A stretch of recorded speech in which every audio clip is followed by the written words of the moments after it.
And the administration suggesting a few proposals to stimulate the economy during this outbreak, including offering aid to sectors like cruises and airlines. So how would a stimulus package be injected into the system? Nathan Sheets is chief economist at PGIM Fixed Income. He's here with us tonight, right on the set. It's good to see you. Pleasure to be here. So we don't have a lot of details. We have some things, filtering out, payroll tax cut. How does that sound to you? So I think the standard that we're looking for is something that's targeted, timely, and temporary. And I think a payroll tax cut is well targeted to households, particularly to the working class. And I think it will hit the income stream quickly. The problem, though, is it's only going to help and support those folks that have jobs. And people who are out of work or whose firms are not in business as a result of this virus, they're not going to benefit from it. You're suggesting that it's not enough in and of itself. More needs to be done. Such as exactly. what? So I would say, in addition, it's important to think about the firms that have been directly affected by the virus. And how do we get liquidity to continue to flow to those firms? And how do we help and support the workers of those firms?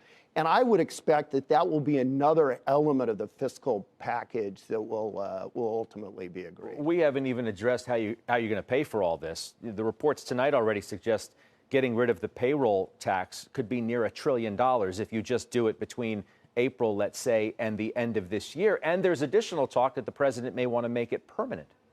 There is very much a trade-off between the power and size of the stimulus that you're doing on the one hand, and its longer-term fiscal effect. That's why I said that I also think that this needs to be temporary stimulus. We need this support right now during this period when we're tackling this virus and dealing with it. But over the longer term, the reality is we're still looking at fiscal deficits in excess of 4% of GDP. And if we put another percentage point or two on top of that, those are big deficits. On top of already trillions and trillions. After a while, it's real money. One of the other issues is you can give people all the money that you want. This is a demand shock.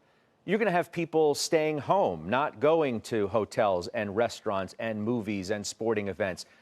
Is the money that they're going to get from the government even going to filter into the economy? So I think that some of it will likely filter in as it's put in people's paychecks. There's likely to be some probability and some propensity for them to spend.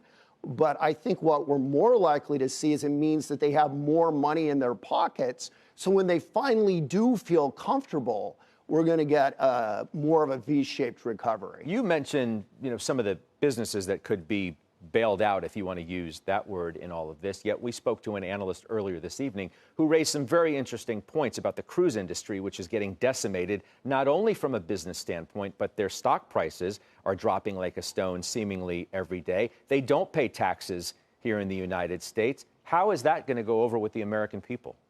Well, I think that Congress has to think through those issues, and Congress will be able to decide, maybe they want to deal with the airlines differently than the cruise industry, and maybe there are other firms that they'll want to deal with differently as well. But that's the strength of fiscal policy, is it can be targeted to the sectors that Congress feels are most appropriate.